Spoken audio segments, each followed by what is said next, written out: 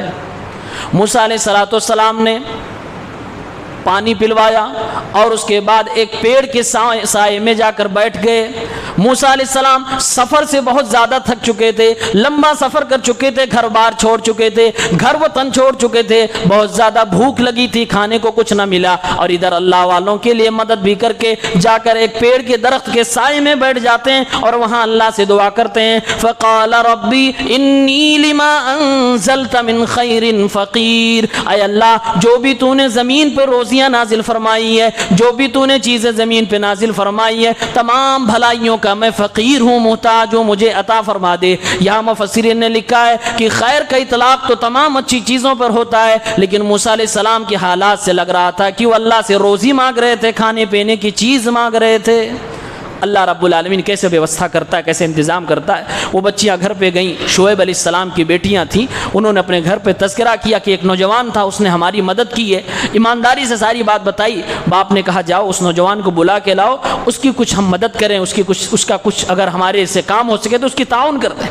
ایک لڑکی آتی ہے اور بلاتی ہے، جانے لگتے ہیں موسیٰ علیہ السلام کے ساتھ، اپنے گھر ان کو لے کے گئی۔ باپ کے سامنے انہی میں سے ایک لڑکی کہتی ہے اپنے باپ سے، یا ابت استاجرہ ان خیر من استاجرت القوی الامین، اے والد محترم آپ کو کسی نوکر کی ضرورت ہے، کسی مزدور کی ضرورت ہے، اجرت پہ کام کرنے والے آدمی کی ضرورت ہے، تو اس سے بہتر آدمی کوئی نہیں ملے گا، یہ طاقتور بھی ہے، ایماندار بھی، امانت دار بھی ہے۔ مفسرین نے لکھا ہے کہ باپ نے پوچھا بیٹیوں سے کہ تمہیں کیسے پتا چلا کہ یہ ایماندار ہے اور طاقتور بھی ہے؟ کہا کنویں پر جو ڈھکن تھا اتنا بھاری بھرکم تھا کہ 10 لوگ بھی نہیں اٹھا سکتے تھے، اکیلے اس نے اٹھا کے پھینک دیا تھا، اندازہ یہ ہوا کہ طاقتور تھا۔ اور کہا کہ جب ہم اس کے ساتھ اپنے گھر کی طرف واپس آ رہے تھے تو راستہ ہمیں ہی پتا تھا، ہم آگے چل رہے تھے، لیکن ہوا کے جھونکوں سے ہمارے بدن کے دوپٹے جب ہٹ جایا کرتے تھے، اس نوجوان نے جس کے اندر حیا تھی، جو ہماری عزت و آبروئی کی حفاظت کا ذمہ دار بھی بنا ہوا تھا، اس نے کہا کہ تم پیچھے ہو جاؤ، میں آگے آگے چلتا ہوں، راستہ بھولوں گا تو کنکری سے مجھے راستہ بتا دینا۔ کہا اس سے پتا چلا کہ بڑا امانت دار ہے، بڑا ایماندار ہے، اور کسی کو اپنے یہاں کام پر رکھنا ہو، اجرت پر کسی کو رکھنا ہو، نوکر رکھنا ہو، تو یہ 2 خوبیاں قرآن نے جو بتائی ہیں ضرور دیکھنی چاہیے کہ جس کام کے لیے ہم نے رکھا ہوا ہے کیا اس کے کرنے کی اس کے اندر چھمتا اور طاقت ہے کہ نہیں ہے، جس کو قوی کہا گیا۔ اور دوسری صفت یہ دیکھنی چاہیے یہ بندہ ایماندار اور امانت دار ہے بھی کہ نہیں، ورنہ ہم اس کو کام سونپیں اور یہ خیانت پہ خیانت کیے جائے، بےمانی پہ بےمانی کیا جائے۔ اس کے بعد اللہ تعالیٰ نے موسیٰ علیہ السلام کا گھر بھی بسا دیا۔ انہی لڑکیوں میں سے باپ نے ایک کی شادی حضرت موسیٰ علیہ السلام سے کر دی۔ قال انی اريد ان انکحک احدی ابنتی ہاتین علی ان تأجرنی 8 حجج۔ ان دونوں بچیوں کے باپ نے کہا اے نوجوان طاقتور جوان ایماندار جوان، میں انہی دونوں بیٹیوں میں سے کسی ایک کا نکاح تمہارے ساتھ کرنا چاہتا ہوں، اس مہر پر کہ تم 8 سال تک ہمارے یہاں کام کرو گے۔ فَإِنْ أَتْمَمْتَ عَشَرًا فَمِنْ عِنْدِكَ، اگر تم 10 سال پورا کر دو تو پھر یہ تمہارا احسان ہوگا۔ وَمَا أُرِيدُ أَنْ أَشُقَّ عَلَيْكَ، میں تمہارے اوپر مصیبت نہیں ڈالنا چاہتا۔ سَتَجِدُنِي إِنْ شَاءَ اللَّهُ مِنَ الصَّالِحِينَ، اور آگے چل کے تم مجھے بھی نیک لوگوں میں پاؤ گے۔ مہر باپ نے مطالبہ کیا کہ 8 سال مزدوری کرنی پڑے گی، میں انہی میں سے ایک کی شادی تم سے کر دوں گا۔ موسیٰ علیہ السلام نے کہا مجھے قبول ہے، 8 سال تک مہر۔ یہ طے ہوا کہ آپ کو یہاں کام کرنا پڑے گا۔ بعض علماء نے لکھا ہے کہ زنا اتنا خطرناک گناہ ہے کو بیان کیا ہے کہ زنا اتنا خطرناک گناہ ہے، پاک دامنی کی اتنی قیمت ہے کہ ایک نبی نے 8 سے 10 سال مزدوری کرنے کو بھی قبول کر لیا، اور ایک نبی نے پاک دامنی کے لیے، زنا سے بچنے کے لیے جیل کی سلاخوں کو قبول کر لیا۔ ایک نبی جیل کی سلاخوں میں اس لیے چلا گیا کہ ہم وقت کی سب سے حسین عورت کے دامن میں نہ پھنس جائیں، اپنی عزت و آبرو کی حفاظت کر لیں، اور ایک نبی مزدوری اس لیے کر رہا ہے کہ ہم صحیح طریقے سے اپنی ضرورت پوری کریں، یعنی نکاح کے بندھن میں بچ جائیں، زنا کاری سے بچ جائیں۔ تو اس سے پتہ چلتا ہے کہ پاک دامنی کی کتنی اہمیت ہے اور زنا کی کتنی قباحت و شناعت ہے۔ اس کے بعد فرعون نے موسیٰ علیہ السلام کا مذاق اڑایا۔ جب موسیٰ علیہ السلام کہتے تھے اللہ ہمارا وہ ہے جو آسمان و زمینوں کا رب ہے، آسمان و زمین کو 6 دن میں پیدا کرنے کے بعد اللہ عرش کے اوپر مستوی ہو گیا، فرعون اس عقیدے کے خلاف تھا، وہ نہیں مانتا تھا کہ اللہ آسمانوں پر ہے، جیسے آج لوگ بھی نہیں مانتے۔ یہ فرعون کا عقیدہ ہے کہ اللہ آسمانوں کے اوپر نہیں ہے، یہ فرعون، ورنہ فرعون اس کا مذاق نہیں اڑاتا۔ فرعون نے اپنے وزیروں سے کہا تم لوگ جانتے ہو کہ میرے علاوہ کوئی معبود ہے نہیں۔ یہ موسیٰ کہہ رہا کہ میرے علاوہ بھی کوئی معبود ہے۔ فَأَوْقِدْ لِي يَا هَامَانُ عَلَى الطِّينِ، اے حامان مٹی کو آگ پر پکاؤ، یعنی اینٹ بنانے کی ترکیب اس زمانے میں بھی تھی، مٹی کو آگ پہ پکاؤ یعنی اینٹ بناؤ۔ یا حامان اوقد لی یا فاوقد لی یا حامان علی الطین، اے حامان مٹی کو آگ پر پکاؤ، فاجعل لی سرحا، ایک اونچی عمارت بناؤ، ایک اونچی بلڈنگ بناؤ، لعلی اطلع الی الہ موسیٰ، میں ہو سکتا ہے موسیٰ کے رب کو جھانک کر دیکھ لوں، وانی لاظنہ من الکاذبین، اور مجھے لگتا ہے کہ موسیٰ جھوٹ بول رہا ہے، اس کا رب آسمانوں پر نہیں ہے۔ یہ مذاق میں کہہ رہا تھا کہ میں جھانک کر دیکھوں گا کہ اس کا رب ہے بھی آسمان میں، کوئی ہے بھی کہ نہیں ہے، اور کہہ رہا مجھے یقین ہے کہ یہ جھوٹ بول رہا ہے، یعنی اس کا رب آسمانوں میں نہیں ہے، لہٰذا اللہ کہاں ہے؟ آسمانوں کے اوپر، عرش کے اوپر مستوی ہے۔ یہ قرآن کا عقیدہ ہے اور یہی موسیٰ علیہ السلام کا عقیدہ تھا۔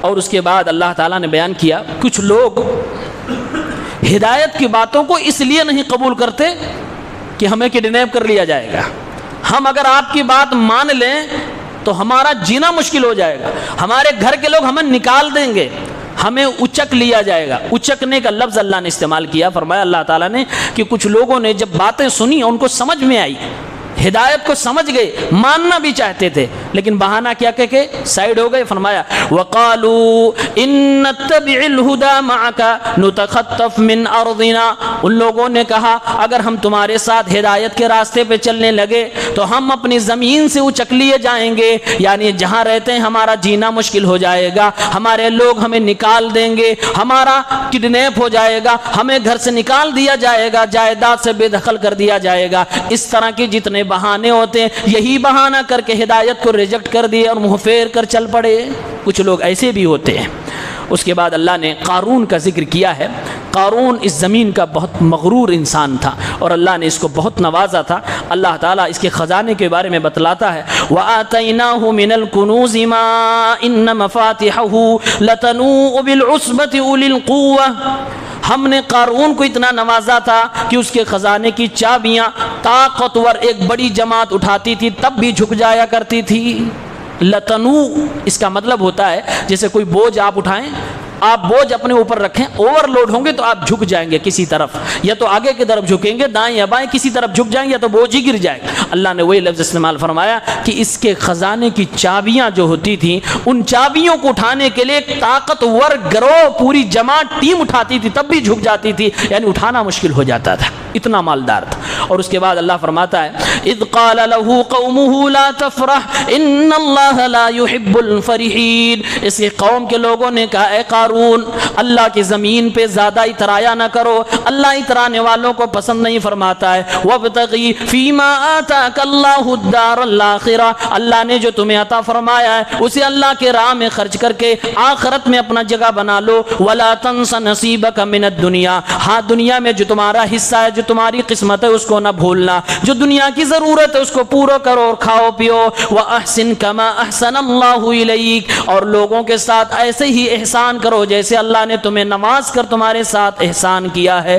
وَلَا تَبْغِ الْفَسَادَ فِي الْأَرْضِ إِنَّ اللَّهَ لَا يُحِبُّ الْمُفْسِدِينَ، اور اللہ کی زمین میں فساد نہ برپا کرو، اللہ فسادیوں کو پسند نہیں فرماتا ہے۔ جب قوم کے لوگوں نے ایسا کہنا شروع کیا قارون مغرور انسان کا جواب دیکھیے. لوگوں نے کہا کہ اللہ نے تمہارے ساتھ احسان کیا جو تمہیں نوازا اتنی دولت سے. اس کا جواب کیا تھا؟ قال انما اوتیتہ علی علم. اے میری قوم کے لوگوں، مجھے اللہ کے احسان کو یاد نہ دلاؤ. یہ سارے کے سارے خزانے میں نے اپنے ہنر کے بلبوتے کمائے. یہ میرا ٹیلنٹ ہے، یہ میرا ہنر تھا، یہ میرا علم تھا، یہ میری محنت ہے. اس میں اللہ کے احسان کا کوئی معاملہ نہیں ہے. لہٰذا میں نے کمایا ہے، میں چاہوں جہاں چاہوں جیسے چاہوں خرچ کروں. علی علم کہا یہ میرا علم تھا جس کی بنیاد پر مجھے ملا ہے. ایک ترجمہ یہ کیا گیا اللہ رب العالمین کو معلوم تھا کہ میں مستحق ہوں، اس لیے اللہ نے مجھے دیا ہے. جو اللہ نے دیا ہے تو میں جیسے چاہوں خرچ کروں، اللہ ہی نے تو عطا کیا ہے. یعنی کسی بھی ناحیے سے جھکنے کو تیار نہیں تھا، اللہ کے لیے خرچ کرنے کو تیار نہیں تھا. اس کی دولت کو دیکھ کر لوگ رش کر رہے تھے. کچھ لوگ تھے کہنے لگے یا لیت لنا مثل ما اوتی قارون انہ لذو حظ عظیم. کاش کی قارون کو جتنا ملا ہے اتنا ہمیں بھی مل جاتا، کاش کی اس کی طرح ہماری بھی قسمت ہو جاتی. انہ لذو حظ عظیم، یہ قسمت کا بڑا دھنی آدمی ہے. اس کے اوپر لوگ رش کرنے لگے. اور اہل علم جو اس زمانے کے تھے، جو دنیا کی حقیقت کو جانتے تھے، جو نیک لوگ تھے، ان لوگوں نے کیا کہا، سمجھانے لگے وَيْلَكُمْ ثَوَابُ اللَّهِ خَيْرٌ لِمَنْ آمَنَ وَعَمِلَ صَالِحًا وَلَا يُلَقَّاهَا إِلَّا الصَّابِرُونَ. اے قوم کے لوگوں تمہیں کیا ہو گیا؟ تم قارون کی طرح دولت مانگ رہے ہو، اسی طرح تمنا کر رہے ہو. اللہ رب العالمین کے پاس جو تمہارے لیے جزا تیار کیا گیا، بدلہ تیار کیا گیا ہے، وہ سب سے بہتر ہے. اس کی امید رکھو. اگر وہ چیز تمہارے پاس نہیں تو دنیا کی کوئی دولت تمہیں کام نہ آئے گی. اور اللہ نے فرمایا یہ سوچ بندے کے اندر کہ دنیا کی دولت کسی کام کی نہیں، اصل دولت ایمان کی، عمل صالح کی ہے جو آخرت بنانے میں آئے. یہ اللہ تعالیٰ یہ باتیں ان کے دلوں میں ڈالتا ہے جن کے دلوں میں صبر ہوتا ہے. وَلَا يُلَقَّاهَا إِلَّا الصَّابِرُونَ. اس کے بعد اللہ نے کہا کہ قارون کا میں نے انجام کیا کیا. قارون اپنے گھر سے نکلتا ہے اپنی شان و شوکت میں، اپنے الگ انداز میں، الگ ایٹیٹیوڈ میں گھر سے نکلتا ہے. تفسیر میں صحیح بخاری کے اندر آتا ہے کہ یہ جو اس وقت اپنا شلوار پہنے ہوئے تھا، جو پینٹ یا جینس جو بھی کہہ لیجئے، اس زمانے کا جو بھی تھا، اس کے ٹخنے سے نیچے تھا. اور یہ اس کے غرور کی علامت تھی، یہ اس کے گھمنڈ کی علامت تھی. اللہ رب العالمین نے فرمایا فَخَسَفْنَا بِهِ وَبِدَارِهِ الْأَرْضَ فَمَا كَانَ لَهُ مِنْ فِئَةٍ يَنْصُرُونَهُ مِنْ دُونِ اللَّهِ وَمَا كَانَ مِنَ الْمُنْتَصِرِينَ. یہ اپنے گھر سے اتراتے ہوئے، گھمنڈ کرتے ہوئے نکلا. میں نے اس کو اور اس کے گھر کے سمیت زمین میں اس کو دھسا دیا. پھر میں نے دیکھا کہ کوئی بھی جماعت، کوئی بھی پارٹی، کوئی بھی اس کا ماننے والا، کوئی بھی اس کے چاہنے والے اس کو بچانے کے لیے نہ آئے. اور کون اس کو بچانے کے لیے آئے گا؟ اس کی مدد بھی نہ کی جائے گی. اللہ کے نبی فرماتے ہیں ایک شخص کو اللہ نے زمین پر دھسایا جس کے ٹخنے سے نیچے کپڑے تھے، اور قیامت تک دھستا رہے گا. ایسا نہیں کہ ایک بار دھس گیا، قیامت تک وہ دھستا چلا جائے گا. اللہ نے قارون کے بارے میں بتایا کہ قارون کو میں نے اس کے گھر کے ساتھ زمین میں دھسا دیا تھا. تو قارون کی زندگی سے ہمیں یہی سبق لینا ہے کہ اللہ نوازے تو اللہ کا شکر ہونا چاہیے. اللہ کا احسان ہے، اور اللہ جب بندے پہ احسان کرے تو بندے کا حق بنتا ہے کہ بندوں کے ساتھ احسان کرے، اور حقیقت میں وہ اللہ کے ساتھ احسان ہوگا. اس کے بعد سورہ عنکبوت کی تلاوت ہوئی ہے. سورہ عنکبوت، عنکبوت کا مطلب ہوتا ہے مکڑی. عنکبوت مکڑی. اللہ نے اس سورت کی شروعات ہی میں فرمایا ہے ایمان لانا آسان نہیں ہے. ایمان لانے کے بعد آزمائش طے ہے. جتنے زیادہ ایمان کے مضبوط ہو گئے اتنے ہی زیادہ تمہیں آزمائش میں اترنا پڑے گا. فرمایا اللہ نے الف لام میم احسب الناس ان یترکوا ان یقولوا آمنا وهم لا یفتنون. کیا لوگوں نے یہ مان رکھا، یہ سوچ لیا ہے کہ انہیں یوں ہی چھوڑ دیا جائے گا ایمان لانے کے بعد لا الہ الا اللہ محمد الرسول اللہ کہنے کے بعد انہیں آزمایا نہ جائے گا؟ اگر ایسا سوچ لیا تو غلط ہے. اللہ رب العالمین فرماتا ہے کہ پہلے لوگ گمراہ کرنے کے لیے، لوگوں کو مرتد بنانے کے لیے کیا آفر کرتے تھے. آج بھی ایسے لوگ پائے جاتے ہیں، کہتے ہیں تم کرو یہ کام، اگر گناہ ملے گا تو ہم دیکھ لیں گے، ہمارے اوپر آ جائے کوئی مسئلہ نہیں. اللہ نے سیم یہی بات فرمائی. فرمایا وقال الذين كفروا للذين آمنوا اتبعوا سبيلنا ولنحمل خطاياكم وما هم بحاملين من خطاياهم من شيء انهم لكاذبون. جن لوگوں نے کفر کیا وہ ایمان والوں سے کہتے تھے تم ہمارے راستے پہ واپس آ جاؤ، یعنی آباء و اجداد کا طریقہ پھر سے اختیار کر لو. اگر تمہیں گناہ ملے گا بھی جیسا کہ تم کہہ رہے ہو تو تمہارے گناہ کو ہم اٹھا لیں گے. اللہ فرماتا ہے یہ کسی کے گناہ کو نہ اٹھائیں گے. انہم لکاذبون، یہ بڑے جھوٹے آدمی ہیں. کوئی کسی کا گناہ نہیں اٹھائے گا، ہر شخص اپنے گناہوں کے بوجھ کے تلے ہوگا. اور اللہ نے فرمایا ہاں ان کو گناہ کا بوجھ ملے گا، لیکن جن کو انہوں نے گمراہ کیا ہے اس کا بھی گناہ ان کے سر آئے گا. یہ تمہاری غلطیوں کو لے کر تمہیں نہیں چھڑا سکتے. فرمایا اللہ نے وَلَيَحْمِلُنَّ أَثْقَالَهُمْ وَأَثْقَالًا مَعَ أَثْقَالِهِمْ، یہ خود اپنا بوجھ اٹھائیں گے اور اپنے بوجھ کے ساتھ بھی بوجھ اٹھائیں گے، یعنی ان لوگوں کا بوجھ جن کو انہوں نے گمراہ کیا. وَلَيُسْأَلُنَّ يَوْمَ الْقِيَامَةِ عَمَّا كَانُوا يَفْتَرُونَ، جو یہ لوگ جھوٹی باتیں گڑتے رہے قیامت کے دن سب کا ان کو جواب دینا ہوگا، سوال ان سے کیا جائے گا. اس کے بعد اللہ نے فرمایا کہ جو لوگ شرک کرتے ہیں وہ لوگ بھی دلیل دیتے ہیں. ان کی دلیلوں کی حیثیت کیا ہے، کتنی پھسپھسی دلیل ہے. اللہ نے ایک مثال سے سمجھایا ہے. فرمایا مثل الذین اتخذوا من دون اللہ اولیاء کمثل العنکبوت اتخذت بیتا وان اوہن البیوت لبیت العنکبوت لو کانوا یعلمون. ان لوگوں کی مثال جو اللہ کے علاوہ کسی دوسرے کی عبادت کرتے ہیں یعنی شرک کرتے ہیں، ان کی دلیلوں کی مثال، ان کے اس عمل کی مثال، ان کے اس عقیدے کی مثال ایسے ہی ہے جیسے ایک مکڑی نے اپنا گھر بنا رکھا ہو. اور دنیا جانتی ہے کہ گھروں میں سب سے کمزور گھر مکڑی کا گھر ہوتا ہے. کاش کہ ان کو علم ہوتا. مکڑی کے گھر کی یہ کمزوری ہے کہ وہ پائیدار نہیں ہوتا ہے، وہ ہماری اور آپ کی انگلی کے ایک اشارے سے ٹوٹ جاتا ہے. اس میں دوام نہیں ہوتا، تسلسل نہیں ہوتا، مضبوطی کچھ بھی نہیں ہوتی، ذرہ برابر مضبوطی نہیں ہوتی ہے. انسان تو چھوڑیے، جانور بھی دوسرے اگر اس پہ گر جائے تو سارا گھر ختم ہو جاتا ہے. اللہ نے فرمایا کہ ان کی مثال ایسے ہی ہے مکڑی کے گھر کی، یعنی کوئی اہمیت نہیں ہے. اور اگر دلیل ہے بھی تو فسفسی ہے. ان کا عمل، ان کا عقیدہ اور اپنے معبودوں سے ان کا لگاؤ، یہ سب بہت فسفسا ہے. کوئی ان کو فائدہ ہونے والا نہیں ہے اور اس میں کوئی دوام نہیں. اور اتنی کمزور جس کے عقیدے ہوں گے، اتنے کمزور جس کی دلیلیں ہوں گی، وہ قیامت کے دن کیسے بچے گا؟ اور وہ عقیدہ اس کو کیسے جہنم کی آگ سے بچائیں گے؟ سوال ہی پیدا نہیں ہوتا. اس کے بعد